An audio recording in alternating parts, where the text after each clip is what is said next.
Hello. Hey, guys. Thanks for your patience, everybody. I don't know if you've noticed, but New York Comic Con is a little bit hectic, a little bit crowded, but you've waited 27 years. You can wait 15 minutes for this amazing group. Welcome, guys. My name's Josh Horowitz. I host a podcast called Happy, Sad, Confused, but today, my geek heart is so damn happy, guys. I am in love with Starship Troopers. I have been since it came out in 1997. Wildly entertaining, wildly subversive, an amazing cast from the visionary director, Paul Verhoeven. You guys know it. You guys love it. Are you ready? This is history. We have the amazing cast of Starship Troopers. Give them a warm New York Comic Con welcome. Seth Gilliam, everybody. Michael Ironside. Dina Meyer. Denise Richards. And Casper Van Dien. Give it up. It's a long walk, so give it up, everybody. Come on over. Here they come. It's dark. Here's Dina. Here she is, everybody. Denise Richards, everybody. The great Michael Ironside, everybody. And of course, Juan Rico himself. It's Casper Van Dien. Are we short a chair? Guys, we need an extra chair. We're short a couple of chairs. Can we get a comfy chair for Mr. Michael Ironside? Give me a short chair. Short chair for Michael Ironside is on its way, hopefully, okay? I have false knees now. We want you to be comfortable. See you people. This is a packed room, Michael. Welcome. All right, guys. A lot of bald heads, though. Michael, take the chair. No, it's too high for you. Too high for you? Do you want to sit? He likes a shorter chair. Okay, so we're gonna, if you guys can work on a better, here comes a good chair for Mr. Michael Ironside. How about this? Thank you. He deserves the best. All right, guys, let's dive right in since we're running a little late. Congratulations, 27 years later, on this amazing classic that stands the test of time. Take me back, first of all. This is Paul Verhoeven, sci-fi, royalty, RoboCop, Total Recall, of course. Was this a hot thing for a young actor? Was this like the buzz of the town to try to get in on Starship Troopers? What do you remember? Dina? Oh, yes. It was the talk of the town. It was the buzz. It was all the rage.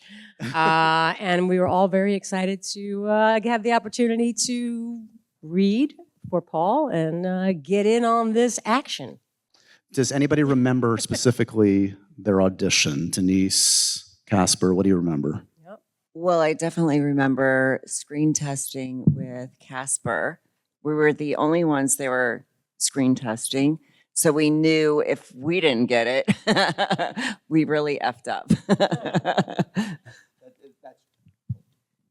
That's true. Paul had to do, for the studio in his contract, he had to give them at least a couple screen tests. So they wanted a screen test, but he didn't. When I went there, I said, who am I testing against? He goes, no, they said a couple screen tests. So I'm just doing you and Denise. Paul does what he wants. Yeah, so he only wanted us. And so, so Denise is 100% correct. If we screwed the screening of that test up, it was totally on us. Yeah. And Michael, you obviously knew from experience the legendary Paul Verhoeven, having worked with him before. When he comes to you with this material, is it an easy conversation? Is it what Paul wants I'm going to do? Or are there some major questions when he came to you? It's kind of leading. Do you know the story? I've heard elements. Yeah, my grandfather was a member of a group called the 100 or 110. I can't remember. They were all sci-fi writers. And the writer of Starship Troopers was kind of a controversial guy, very right-wing. He believed that if you weren't willing to kill for your country, you shouldn't be allowed to vote. He also wrote an address. He was a cross-dresser, transsexual. He also he wrote a book right after Starship Troopers called The Citizen's Handbook, very much like whatever that, what is it called, 2027 or 2020? Project 2025. Yeah, it's very much like that. I've had a look at that. That's kind of shite. Sorry, I don't mean to be political. It's Starship Troopers. I'm Canadian, so I can fucking say what I want. We look down at you guys and go, what the fuck? Anyway, Paul came to me. They sent me the script, and Paul wanted me to play this character. And I said, "Can I talk to Paul?" And I knew he was a bit of a war rat because his idea as a kid, but they'd find 88 shells and stuff like that in the field, like Panzer shells, and they put a foot on it and hit it with a hammer and let them fire off. I mean, weird shit like this when he was a kid. He was raised in a war-torn Europe. So I said to him, I said, "You're going to do this right-wing fucking novel, Paul?" You know, and we got to know each other pretty good on Total Recall. And he said, "Well, you got a problem with this?" He's very, very like, eh. He says, "All right, I answer your question one time." He says, "I'm going to make a perfect world, a beautiful world where everyone's so fuckable, you know?" I took that as a compliment. And he said, "But, you know, everyone's beautiful, everything's great." He says, "But it's only good for killing bugs."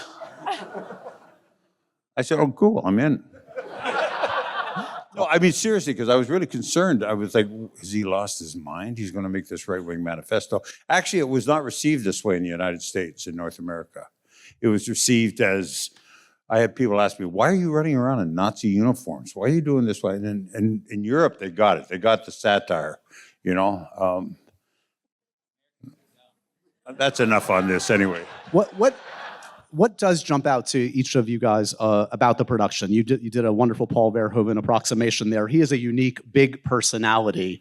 Relatively young in your careers, he must have jumped out as like a very strong-willed, interesting filmmaker to work with. What do you remember most? Like what was like a unique Paul Verhoeven direction that you remember, Seth?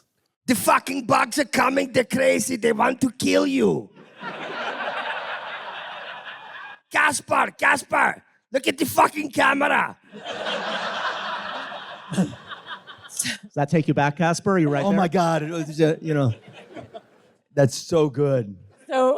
That's the best Black Verhoeven I've ever seen.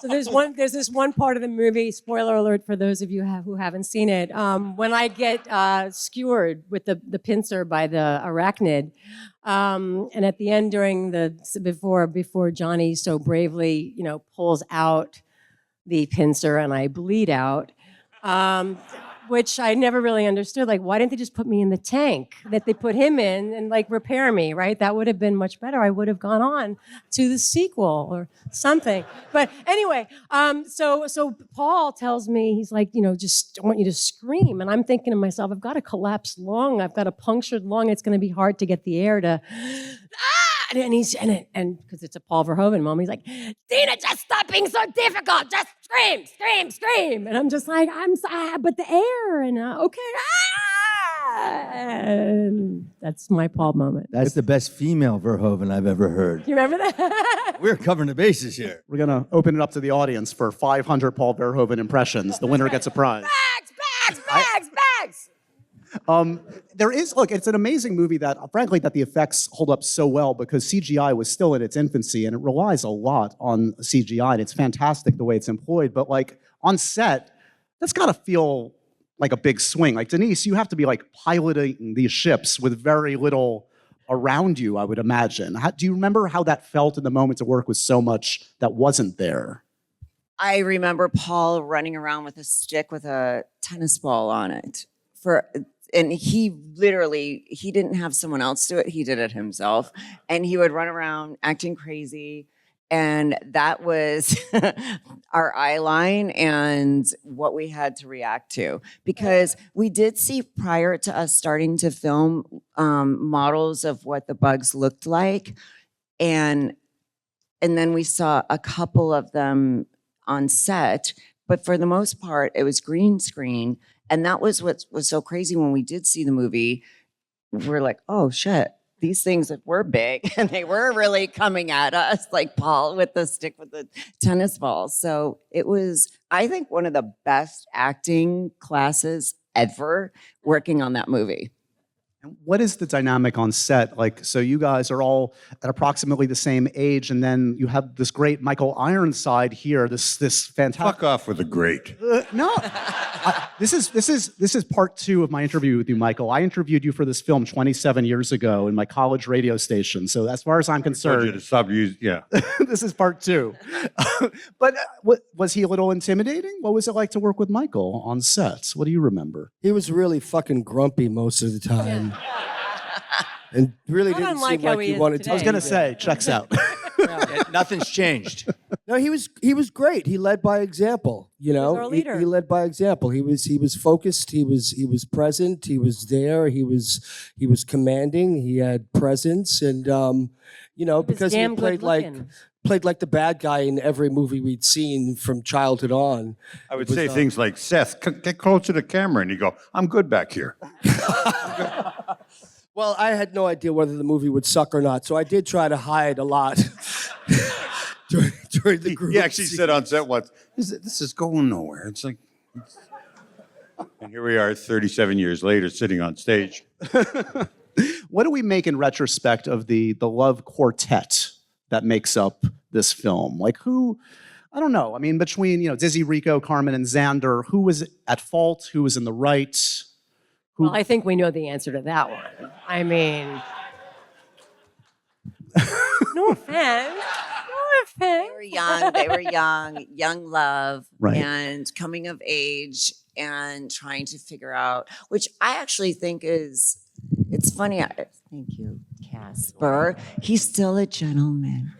No, I think it's also a coming of age of all of us, that, including you, Michael, finding who we are and and pursuing our career and choosing that over love. Sorry. But, but I think it's a wonderful, I think that's why we're still sitting on this stage, is that there's a timeless factor with this movie that resonates with, generations younger than us, which is wonderful. What do you guys recall of the opening and release of this film? Michael alluded to this a little bit. It was a bit misinterpreted at the time by many critics. There were a lot of think pieces about it that kind of saw the surface level stuff and not the underpinnings of it. Was it a disappointment at all that it wasn't being kind of understood? Well, of course, we were definitely disappointed that it was missed. And I was kind of confusing to see that, because you'd go like Michael said, when you go to England, they'd have these posters just plastered down the tubes and tunnels going, war, it's war. And the propaganda. They got it so wonderfully. So you'd see that, and then you'd see where it was missed in other places, and you'd go, how did people miss that? But today's young audience will come up to us now and they'll go, there's no way people missed the satire back then. That's so blatant. And I'd be like, you guys have the internet and you have your people that showed you. So no, it is shocking and was disappointed. But the brilliance of Paul Verhoeven and Ed Neumeier, who wrote RoboCop and Starship Troopers, is that they create a film that still is being talked to, this long after, and that gets people to debate and talk about it from both sides. And claim that it's their movie. So it's an intelligent movie, and they're intelligent filmmakers, and I think that's the longevity that it's had. So I'm glad in a way now that it was misinterpreted a lot back then, or missed, and I was sad at the time, and sometimes I regret it, but it's exciting to see the life it still has. Not many films, again, 25 plus years later, are you able to gather for this kind of conversation, as you well know. We're going to go to some audience questions in a minute. So I think there are some microphones. I can't see any of you, so I'm going to trust there are microphones. I'll line up for them if you could. So how much is Starship Troopers in your life day to day? Do you often get... Oh, that's better. Hey! There they are. Oh! Hey! Oh! How often do you get a quote quoted at you, references? Is it an everyday occurrence or what? Yeah, that's it. It's an everyday thing for me. I have somebody yell a quote at me. A lot of them aren't ones I said in the movie, but they yell at me with the enthusiasm as if they were. And I just do it. My kids have grown up with people going, kill them all! Oh, I'm so sorry. And I'm like, no, don't worry about it. I love it. But my kids are like, that's not normal. But it was normal in my family. I mean, I still get it today, but people come up to me and they're just so enthusiastic. And that's awesome. So I love it. I had an infestation. I had an insect infestation at a little lodge that I had rented, and the exterminator came and looked at me. and says, "I'm just here to try to kill some bugs, sir." You're a fucking brilliant, dude. That is awesome. I've heard that before. That is so awesome. I was at my house in Tarzana after the film came out, and the guy rang the doorbell, and I was up on the steps, and he was looking down, and he looks up the door, and it was the Terminex guy, and his name was Johnny. And this big black man, and he opened the door, and he goes, "Oh my God, it's you." And I go, that's funny. He goes, "My son and I, we're the biggest fans." And I go, "Where's the camera?" So yeah, I love that. That's so awesome. Yeah, just trying to kill some bugs, sir. Okay, guy. Yeah, They're in the fucking kitchen. Just take your tank and go to the fucking kitchen. Who do we think had the best death in the movie? You've already nominated your own, Dina. What do you think? The best? That's what I'm. Who would you guys see? Yeah. Would you? Ironside? Best death scene in the Ironside was film. I'm pretty hearing good. some for you. No. What do you? I mean, Michael, do you remember? Xander was pretty What do you good remember because Michael, They were all devastating to me. would you say that Xander had a good death because they? I don't remember my death scene. But do you remember Xander? Well, I can't hear the fucking question. Xander. Come on, so you have to. And Casper, stop yelling into the Getting him fucking to mic. say it. I'm trying to get him to You say know. it, guys. It's a microphone. Thanks, Michael. No, it's not going to These happen. kids, you I know. want him to say it. I'm failing miserably.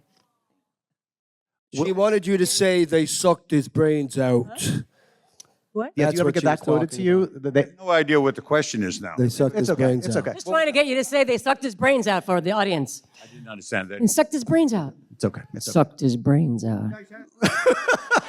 There is a mass ask for you to say they sucked his brains out. Don't kill the messenger. I'm just telling you, they want you to say that line. That was an homage to Scanners It took way too long. that, and that was that the horrible. writer put in the I'm film. sorry, guys. I'm sorry. I tried.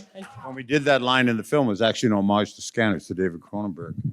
You know, I'm going to suck your brains out, everything you are is going to become me, brothers should be close, don't you think? So they put that, they sucked his brains out. You know, it was, and I remember saying, really, you want me to do that? And Paul goes, just do it. Just say it. And I was like, okay.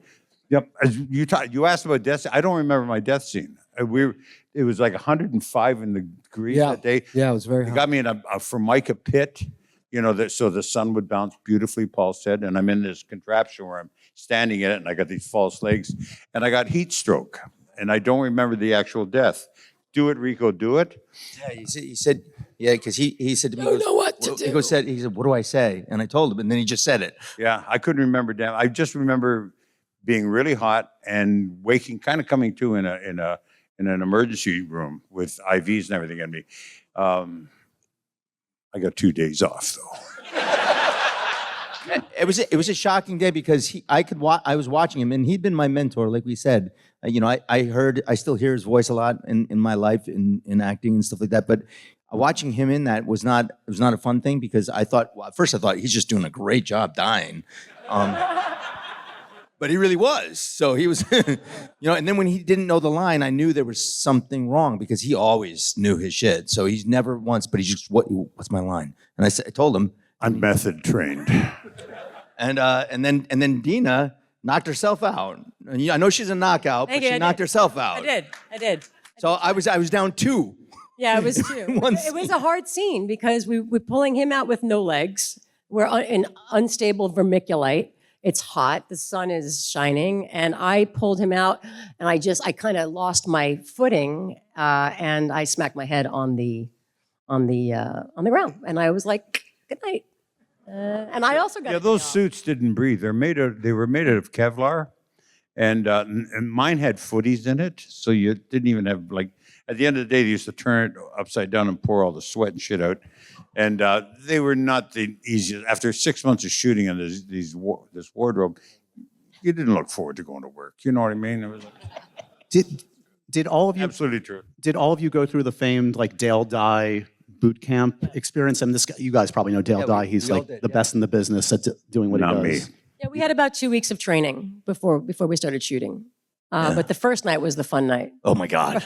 We were going to camp out for 2 weeks to really, learn how to be tough soldiers and not these like, prima donna actors from Hollywood. We were going to be like, he was going to train us and we were going to be like badass soldiers. And the first night that we were going to camp out, we had our spring ponchos that we used to make our hooches, which is a tent with sticks and the poncho. And now we've got our cover and we've got our spring sleeping bags. And that night we say goodnight to everybody. We're doing this. We're eating our MREs, our meals ready to eat. Anybody that's been in the military.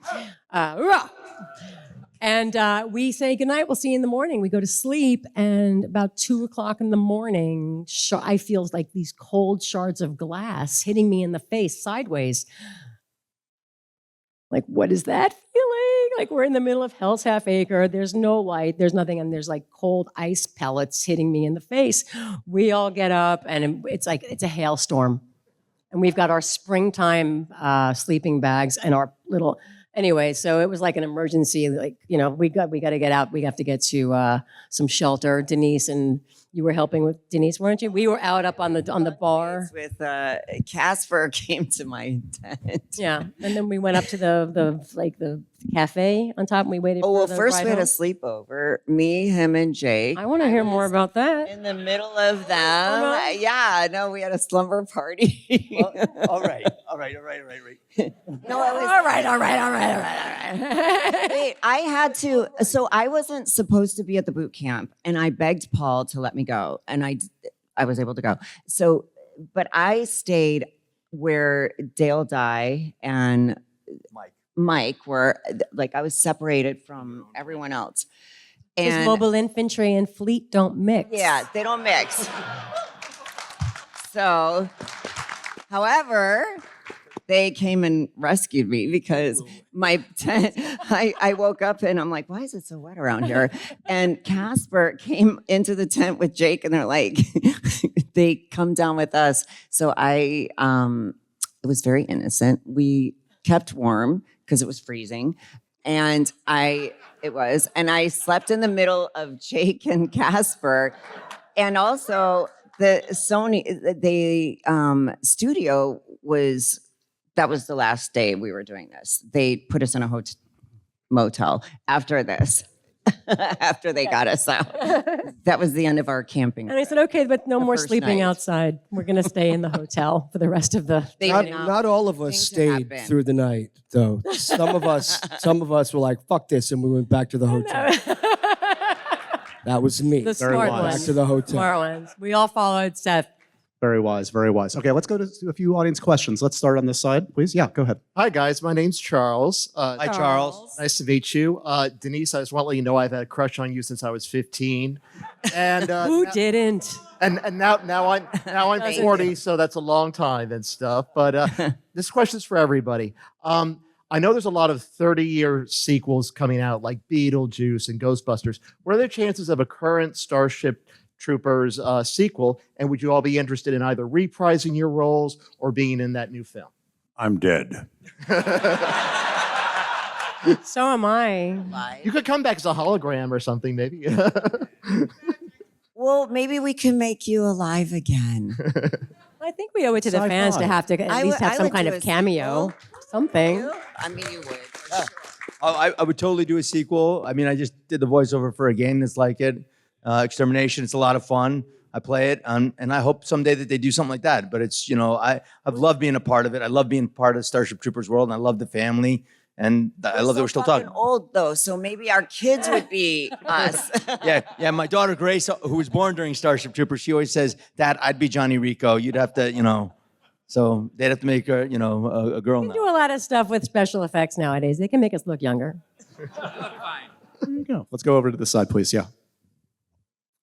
Hi, I'm Michael. I'm from New Jersey. And Dina, I strongly remember your work from Birds of Prey. I don't know why that series got canceled. You were awesome as Barbara Gordon. Thank you. Thanks, Scott. Thank you. And by the way, for Michael Ironside, there is only one dark side, and that is you.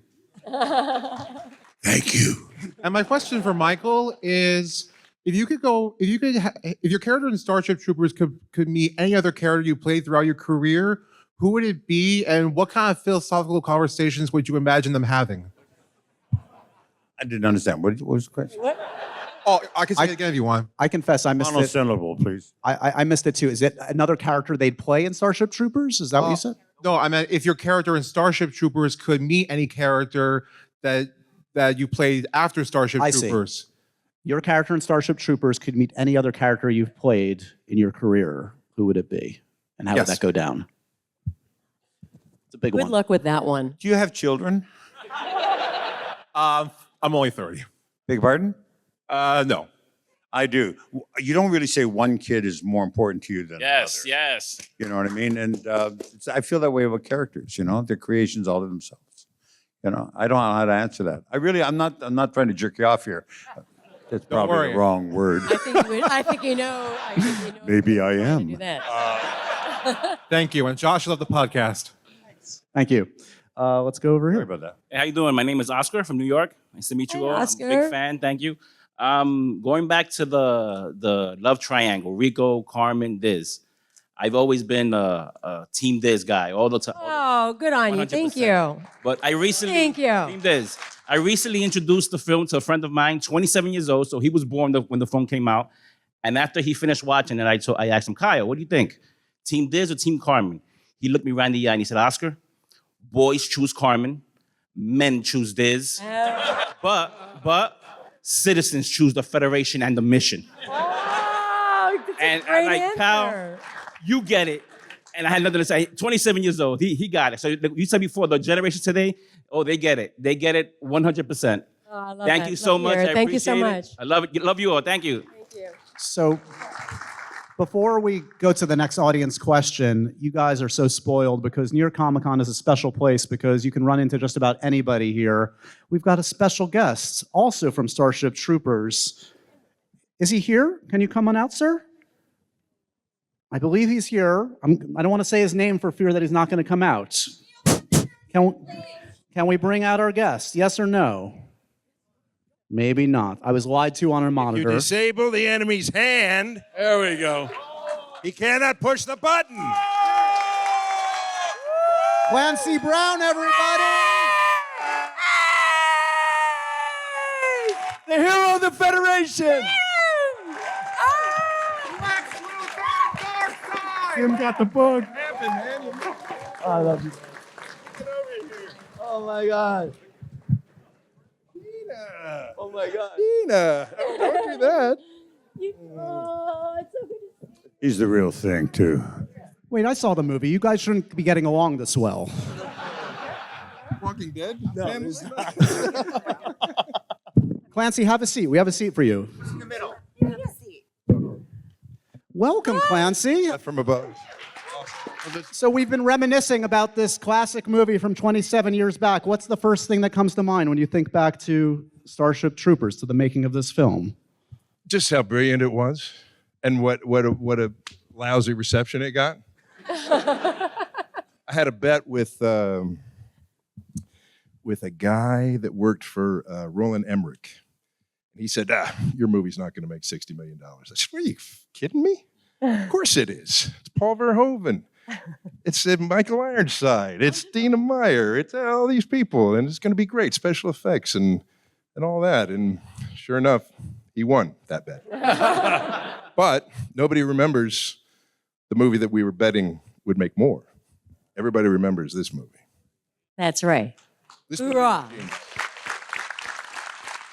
It's just a shame we don't have Jake here for the traumatic knife injury that Clancy inflicted upon him. But does anybody have a specific memory of working with Clancy on set? I remember beating his ass and then getting my throat stepped on. Oh, sorry. Remember? This mark on my neck, and he stepped on me. All was forgiven 27 years later. By the way, Clancy's in this, you've probably seen The Penguin, a fantastic show on Max. So, Sneaking off with you. and if you're able to stick around for a couple, we have a couple more minutes. We're doing some audience questions, so let's go back over here. Yeah. One of the things that I thought was so fantastic about the film is that very subtly it mentions that the humans started the war. A lot of people missed that part. Was that something you at all reflected on, the irony of the fact that the whole problem was created by humans and was just reflected our own xenophobia? Was it anything that was discussed or considered, in getting into the science fiction of the film? Especially Michael, you. Sorry, I got distracted by my water spill. I'm sorry. So I guess That'd be a question for Paul. Well, he's not here, so you have to represent. Fuck you, that's too bad, huh? But I mean, it's sometimes the actors will sit down and discuss things like that as plot points and enlighten them in terms of their ideas about the film. Did it ever come up, the irony of the fact that the bugs were attacked by us? That we were the bad guys? Yeah, we were the bad guys, yeah.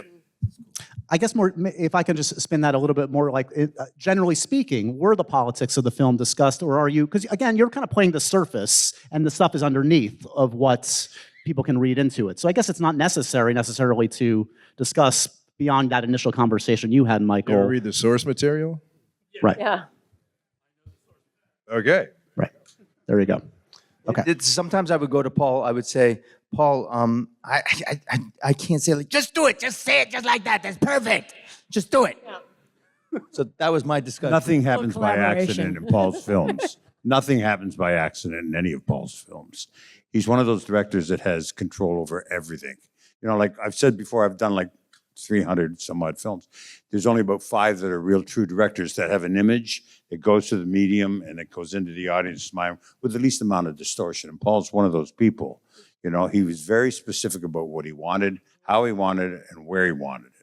And it really is, if you're going to look at stuff like that, a political statement, like I said, he was a war rat. He was raised, in the Netherlands and stuff right after the Second World War. And I don't think any of that was by accident. Paul is I don't think Paul really wants to isolate or polarize people. He does like people to discuss and argue over things. He likes to create that. I think with all his films, he likes people to discuss and I don't want to speak for Paul, but I said, why do you do that? He says, it's good. People should argue. We also had a lefty point of view. I beg your pardon? What's a lefty? What's left of center? When you're dealing with Nazi Germany and Holocaust and all that shit and stuff like that, that's a little bit lefty, right? Yeah. I don't want to get into politics. Yeah, I don't think we're going to do a back and forth in the audience right now. But let's go. Let's go over here, please. Hey guys, how you doing? Let's go Mets. Let's go Mets. Actually, my question is, because you guys probably live in LA, if you're rooting for the Dodgers or Mets.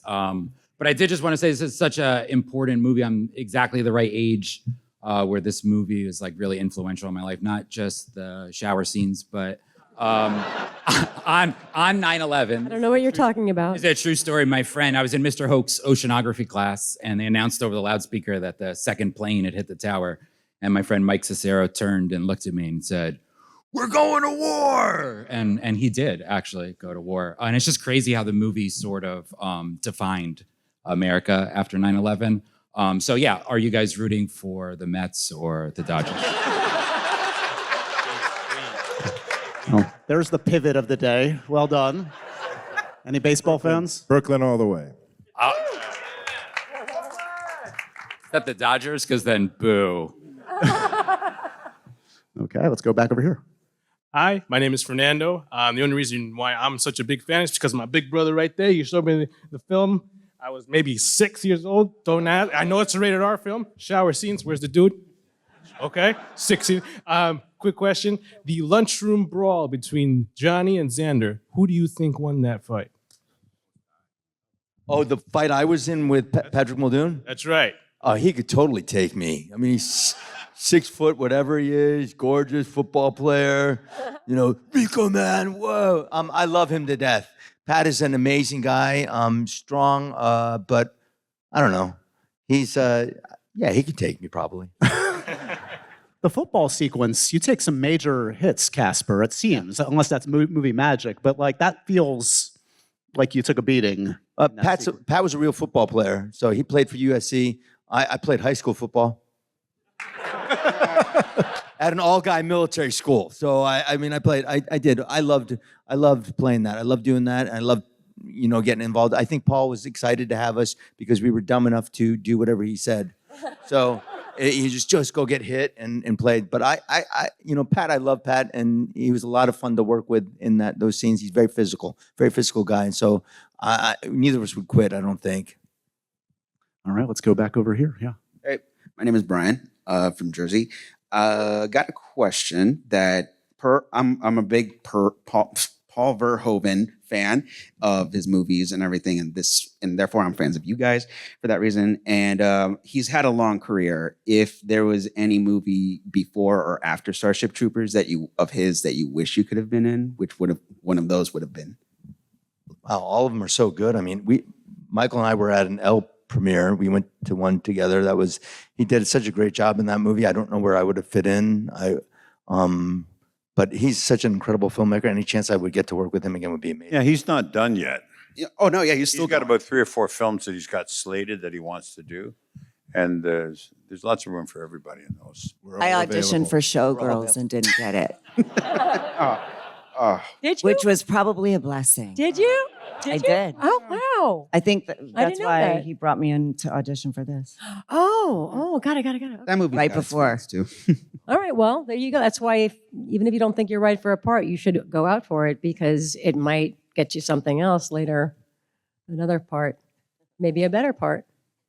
All works out for a reason. That's Okay, right. let's go over here. Okay. Not intimidating at all. No, not in the slightest. Hey there, my name's Raimundo. I've just got a question for everybody, generally. Was killing the bugs as fun as it looked? Yes. The only good bug Yes, it is a was. dead bug. Yeah. That was fun. No, that was Thank you. one of the reasons why I okay. So with the audition process before Denise even was cast, I had read the script and I was initially supposed to audition for Carmen, but when I read the script, the way I do, I can hear the voices when I'm reading, and I see Carmen, I see Johnny, and I see Alden, and I just kept focusing on Dizzy's lines, and I was trying to say Carmen's lines. I'm like, I feel like I would have more fun playing Dizzy because I get to play with the guns and the things with the guys. And do you think I can audition for that instead? And they said, yeah. And then it was actually the jump ball scene that we had to do with Paul. But yeah, the shooting the guns and stuff like that. I know that Carmen was the pilot, like the brilliant, beautiful pilot. And I was like, I prefer to do all the, because you get to shoot once, right? You don't really do a whole lot. I hated it. I hate doing the guns. You see, and that's why I'm it's a good girly casting. girl. I was terrified of it. Still am. So right, it was and that's good why casting. it just worked. I think it's awesome that you hear voices. Is it the voices? Is it? You hear voices. I love I do. I hear voice when I read. I do. When I'm reading, I hear the voice. I see pictures when I read. It's just what happens. I see the movie in my head as Is that weird? Does that not happen with you guys when you read books? Do you not see pictures and hear voices and argue with them? No. One step too far. No, we're good. One or two more. Yeah, go for it. Just wanted to bring a question for everyone, but also I wanted to say hello to Michael and hi, Denise. I said I was going to be here in New York. I met you in London before, so here I am. Okay, it was like back in August. But anyway, the point is, I have a question for everyone. I know that a lot of Paul Verhoeven's movies get misinterpreted a lot, like not just Starship Troopers, but RoboCop and I guess Showgirls and such. But even though the satire is lost on most people sometimes, do you feel it's okay that's not a bad thing? Like, as long as people still enjoy it, like they can still get lost in the escapism, like, oh yeah, we're gonna go fight bugs, or, just shoot up criminals, like, no matter how gory and gratuitous it is. Like, I mean, is it still fun anyway, regardless? I think if we're entertaining people, then it's good either way, whether you get it or not. If people are having a good time and getting lost in the story, then yes. Did I understand your question right? Yeah, I mean, as long as we're still having fun anyway, like just enjoying the Absolutely. moment. Yeah. Yeah, I think that's the most important thing, is to get people to enjoy themselves. Right? Yeah, I mean, I think that's what it's all about. I mean, regardless. I'm of with what you. people have, yeah. I don't know about these guys, but I am with you. I think the great thing about sci-fi, is that it was basically created to get messages across that are very difficult to get across. You know, if you did it in real time or did the subject matter in real time, it would polarize the audience and have people arguing and stuff. But if you put it in space or you put it somewhere else, people can actually consider it in a safe manner because it's dealing about racism. It's dealing about a whole bunch of things in this film. And Paul did it very deliberately. He wanted to do that film. And he took a very racist, very xenophobic book by a very xenophobic author and spun it on its head and gave it out to the audience to look at, I think We that's are still talking about it. Yeah, and people come up to me and say, "Did you know?" I said, "Come on, he's got commercials in the thing where he's handing children, AR-15s and saying, want to know more?' It's like, here, learn I'm how to doing my defend part. yourself." Paul actually said, he says, "I don't think I went far enough." I think that's the interesting thing about sci-fi is like, even if you don't get the point or what the metaphor is, you can still enjoy it as it is, like face value, and still like get something out of it, and regardless. Thank you. I just saw Paul Verhoeven in The Hague, and my daughter came with me. She was born during Starship, but she came with me, and we were talking to him, and he said, "Yeah, I just saw Starship Troopers the other day. I was at this thing, and I saw it, and I went, wow, that's a really good film." So it was just awesome to hear him say that. It is a very good film. It is a classic film. And sadly, we are out of time, guys. But honestly, this has been a fantastic opportunity. On behalf of this Thank you, audience, everybody. Congratulations. Thank you for assembling for us today. The cast of Starship Troopers, everybody.